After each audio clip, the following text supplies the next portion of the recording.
Okay, thanks for watching. Okay, in this video, I want to talk about how we might question and how we might approach the possibility, each one of us, the possibility of experiencing changes in our neurology, okay, especially our cluster B neurology, okay, without medication or without seeking some kind of just magic that is just gonna, that we can, how can I say this? The idea that we can continue smoking and drinking or having bad habits and somehow just by going to talk therapy we're just going to transform, or even worse, I hate to say, where people feel like they're just going to continue with their NPD symptoms or their cluster B symptoms just forever, and they're just going to have to cope with it. Like, I'll never have empathy, or I'll probably never have much. You know, I'll be honest. Okay, I probably will never have very much empathy. maybe my levels of optimism and empathy and positive feelings, maybe mine will also be kind of low for the rest of my life. But I don't like to preset like an expectation, because maybe if I take away that expectation, maybe there are ways that I could maybe get a little more than what I expected, or what, so we have to be careful not to paint ourselves into a corner just because the orthodoxy says that we have very limited expectations. I think we should always be willing to take what psychology says. Okay, take what they say, but also understand that in our own experimentation, each one of us is a fresh experiment. Okay, and believe me, psychology has done lots of experiments, but they haven't done all the experiments. Okay, each one of us is an individual, and each one of us can play with our levels and play with our factors, and each one of us can produce an experiment that's unique and never been done before. So I think we have to be maybe realistic, not to expect too much, but also not to limit ourselves. Okay, and as soon as we start talking about personality disorders as having to do with, let's say, in my case, I talk about them having to do with, let's say, neurotransmitters, okay, like dopamine, serotonin, oxytocin, just these chemicals. As soon as we start talking like that, I think a lot of people are going to think, oh gosh, maybe I need medication. Okay, that's one idea. The other idea is, hey, that's why I drink. That's why I smoke cigarettes. I need it because I'm imbalanced. Or, well, I'm just going to keep smoking and drinking because I'm never going to get better anyway. It makes me feel good. It's the hopelessness. I am concerned. I'm almost upset that psychology has not taken the trouble to find a way where practically, just in practical terms, okay, people can modify their lifestyle and modify their habits and even the way they think, so that by itself might help us alter the balance of the neurotransmitters. Okay, and I'm just, I'm almost kind of tired really of seeing how psychology, the two options if you want to really improve your mental health, or take medication or the magic of psychotherapy. Now, I, I'm sure some people are really going to get put off that I'm sort of challenging psychotherapy, but you know what? I really think there is the idea that psychotherapy is just kind of a magical process, that the somehow the magic of catharsis and insight just magically will change.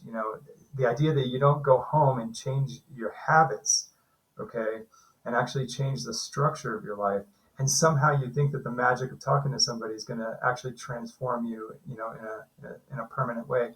That to me seems very naive.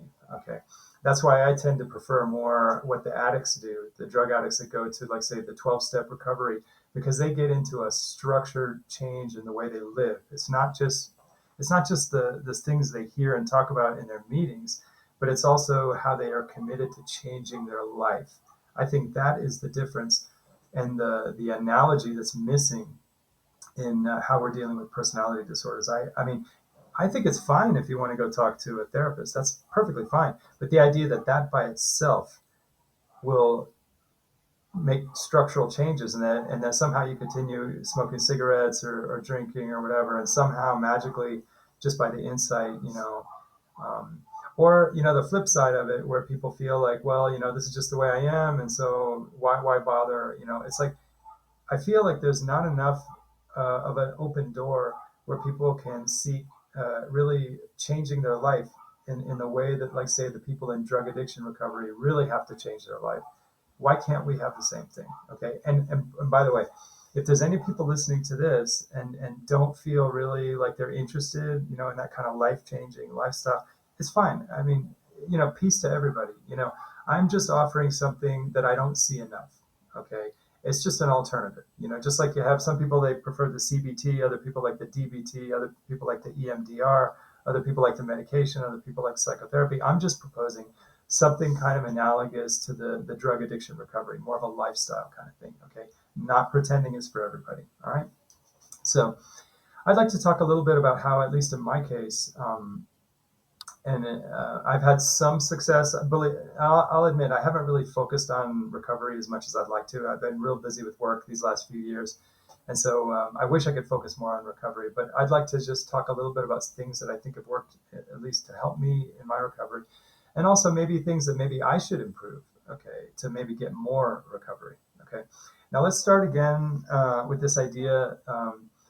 It's an idea that does exist in psychological neuroscience research. Okay, that cluster B personality disorders are associated with inhibitions or problems, deficiencies in the serotonergic mechanisms. Okay, the serotonin mechanisms. Okay, so basically.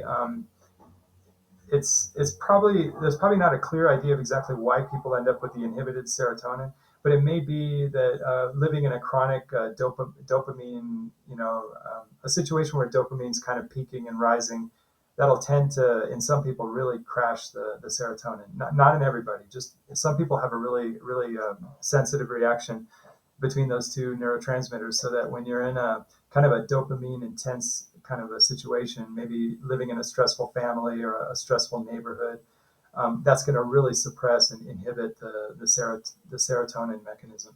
Okay, and it's really important to understand that oxytocin is highly correlated with serotonin level. Okay, so it's not a surprise to me that when people start getting caught up in doing a lot of methamphetamine or a lot of cocaine, that suddenly they start acting like narcissists, because probably all the neurochemicals that are responsible for being humane, and empathetic, those all just bottom out. So it's kind of interesting, how you can get to the same place by two different paths. You can go maybe through the drugs. People that do a lot of certain drugs, they become kind of like personality disorder in the way they act and their lack of humanity, their lack of empathy. Likewise, somebody who ends up with a personality disorder may have a chronic imbalance, really, between the heavy dopamine dependency, dopamine lifestyle, and then really suppressing the serotonin, which is going to take the oxytocin down with it. Okay, so it's, I really don't, I'm not a person who likes talking about, oh, I should try to be more empathetic, or how empathetic am I? I trust that when my body chemistry is proper, I'll have the patience, the humanity, I'll have it naturally just from the nature. Empathy doesn't come from indoctrination and training. Empathy comes from having your body healthy. Okay, I really think people need to learn that, because I think even with all the open-mindedness, I think a lot of people with personality disorders, they just kind of run around with like, yeah, I just don't have empathy. That's just missing for me. Well, maybe or maybe not. Maybe we should give ourselves the opportunity to maybe experiment with our neurotransmitter levels to see if maybe naturally we can get a better balance, and naturally we don't even have to worry about acting empathetic, because acting empathetic is already kind of pathological, right? I mean, we shouldn't have to act empathetic. Maybe we should experiment with our body, our natural neurotransmitter levels, just through natural practices, and see if maybe naturally we can get naturally the more human personality and more empathy.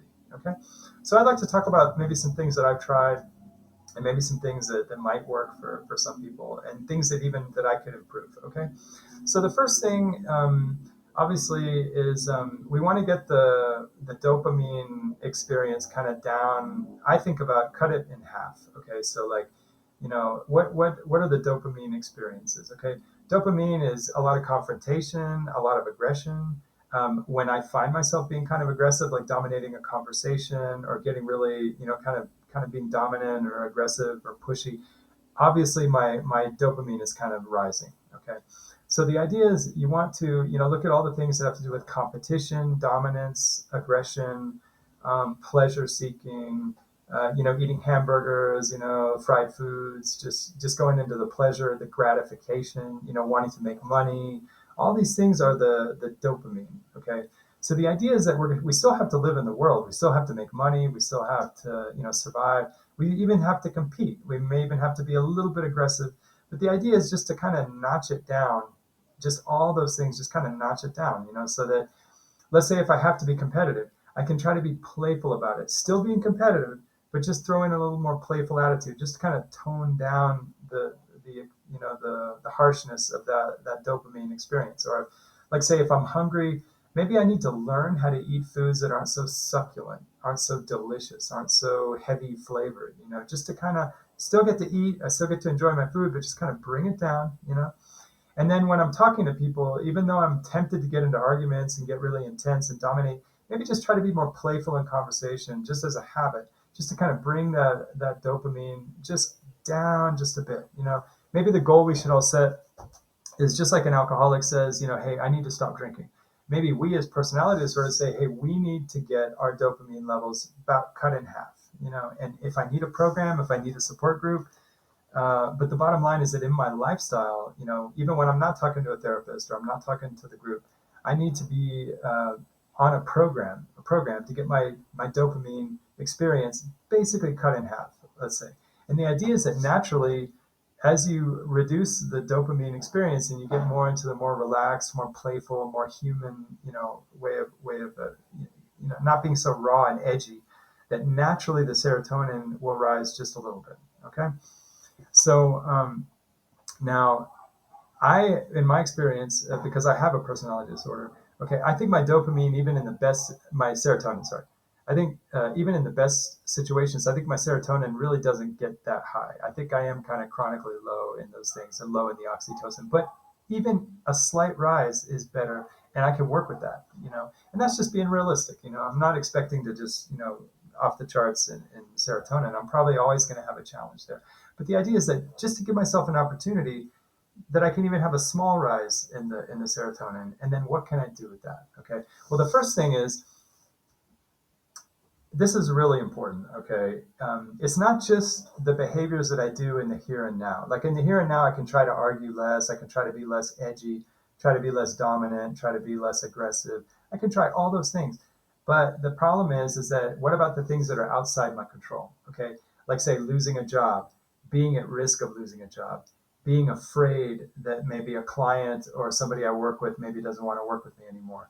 Those will spike the dopamine. Okay. So on top of my day-to-day, day-to-day behaviors and just the here and now, I also have to set up a structure in my life, a structure, okay, so that I can maybe reduce the risk that I'm going to get fired or I'm going to lose a client or I'm going to have a problem in my profession or in my relationships, okay? So I have to tend to my relationships, because if I don't tend to them, then one day somebody could surprise me, like say my wife could surprise me that she doesn't want to be with me anymore or whatever, okay? So we have to really kind of, it's like tending to the garden, not only in the here and now to get the dopamine down, but also to prevent situations where the dopamine could start elevating just on circumstance, okay?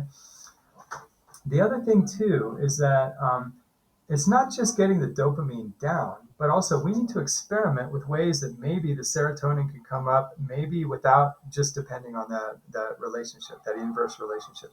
So like say, I believe that it's each of us to experiment. Okay. I think for some people having a pet or having a couple of pets.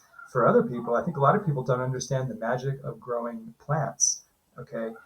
When you get into gardening and you develop like soils and not just soil, but like composting and working with plants. I think a lot of people would be really surprised how plants create a relationship, and we develop a feeling towards plants. Even if it's just a little bit. The more we deal with our plants and become kind of like our pets almost. I think that really changes us a little bit and may have a little may raise our serotonin just a bit. Also, like cooking. Cooking if we do it in a healthy way with the right intention. I think that can also help us with the serotonin. So basically, the main thing I want to focus on here is just, I think we really should focus on not just having good well, I'm going to run out of time. I don't want to go more than 15 minutes, but I'll do it another video. But yeah, just working on the structure of our lives, to keep the dopamine down.